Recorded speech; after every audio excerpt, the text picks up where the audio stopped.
The Tale of Johnny Town Mouse by Beatrix Potter.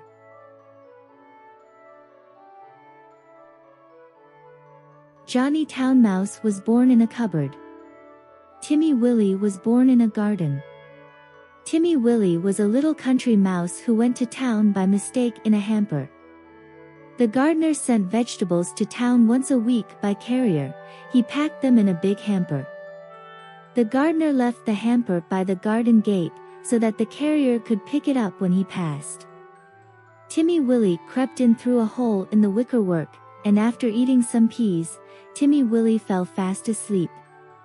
He awoke in a fright while the hamper was being lifted into the carrier's cart. Then there was a jolting and a clattering of horses' feet.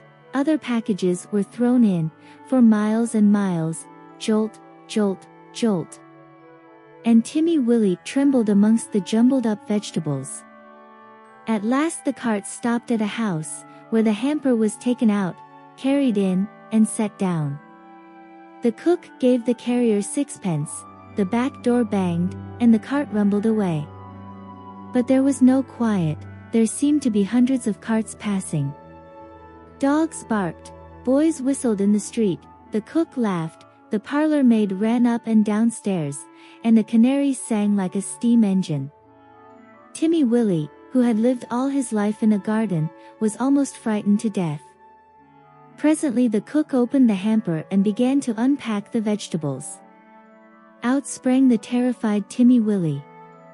Up jumped the cook on a chair, exclaiming, "A mouse! A mouse! Call the cat!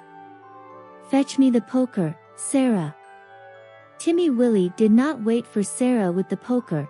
He rushed along the skirting board till he came to a little hole, and in he popped.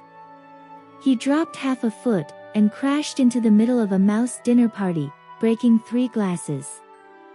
"Who in the world is this?" inquired Johnny Town Mouse. But after the first exclamation of surprise he instantly recovered his manners.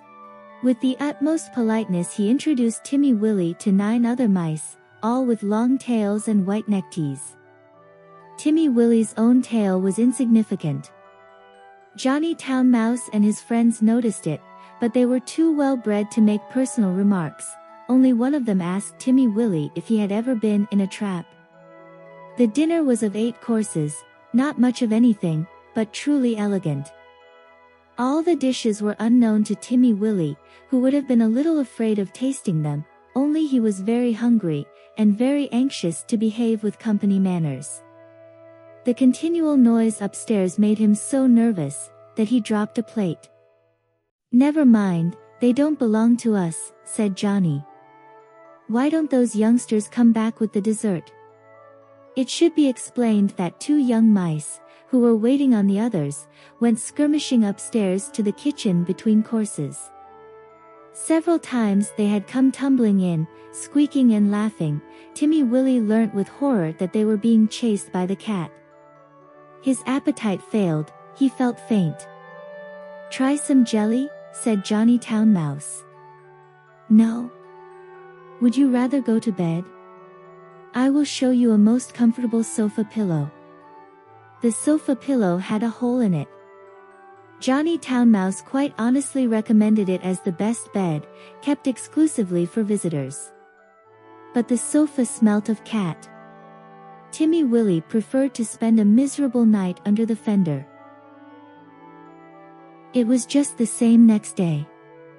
An excellent breakfast was provided, for mice accustomed to eat bacon, but Timmy Willie had been reared on roots and salad. Johnny Town Mouse and his friends racketed about under the floors, and came boldly out all over the house in the evening. One particularly loud crash had been caused by Sarah tumbling downstairs with the tea tray. There were crumbs and sugar and smears of jam to be collected, in spite of the cat. Timmy Willie longed to be at home in his peaceful nest in a sunny bank. The food disagreed with him, the noise prevented him from sleeping.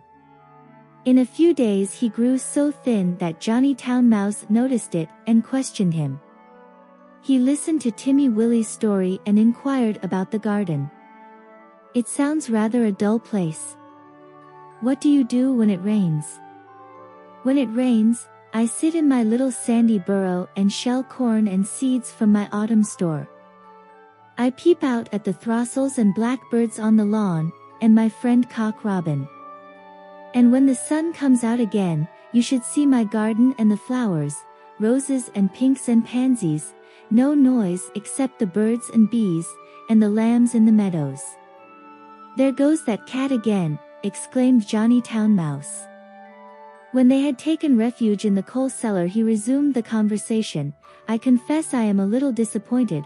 We have endeavored to entertain you, Timothy William. Oh yes, yes, you have been most kind, but I do feel so ill, said Timmy Willie. It may be that your teeth and digestion are unaccustomed to our food. Perhaps it might be wiser for you to return in the hamper. Oh! Oh! Cried Timmy Willie. Why, of course, for the matter of that we could have sent you back last week, said Johnny rather huffily. Did you not know that the hamper goes back empty on Saturdays? So Timmy Willie said goodbye to his new friends, and hid in the hamper with a crumb of cake and a withered cabbage leaf, and after much jolting, he was set down safely in his own garden. Sometimes on Saturdays he went to look at the hamper lying by the gate, but he knew better than to get in again. And nobody got out, though Johnny Town Mouse had half promised a visit. The winter passed, the sun came out again. Timmy Willie sat by his burrow warming his little fur coat and sniffing the smell of violets and spring grass. He had nearly forgotten his visit to town. When up the sandy path all spick and span with a brown leather bag came Johnny Town Mouse. Timmy Willie received him with open arms. You have come at the best of all the year. We will have herb pudding and sit in the sun. It is a little damp, said Johnny Town Mouse, who was carrying his tail under his arm, out of the mud. What is that fearful noise? He started violently. That, said Timmy Willie, that is only a cow. I will beg a little milk. They are quite harmless, unless they happen to lie down upon you. How are all our friends? Johnny's account was rather middling.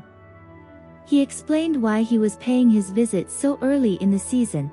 The family had gone to the seaside for Easter, the cook was doing spring cleaning, on board wages, with particular instructions to clear out the mice.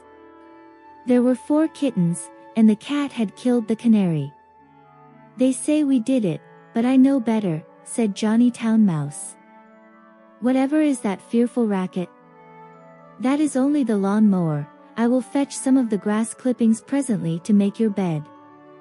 I am sure you had better settle in the country, Johnny. We shall see by Tuesday week. The hamper is stopped while they are at the seaside. I am sure you will never want to live in town again, said Timmy Willie. But he did. He went back in the very next hamper of vegetables. He said it was too quiet. One place suits one person, another place suits another person. For my part, one prefer to live in the country, like Timmy Willie. The end.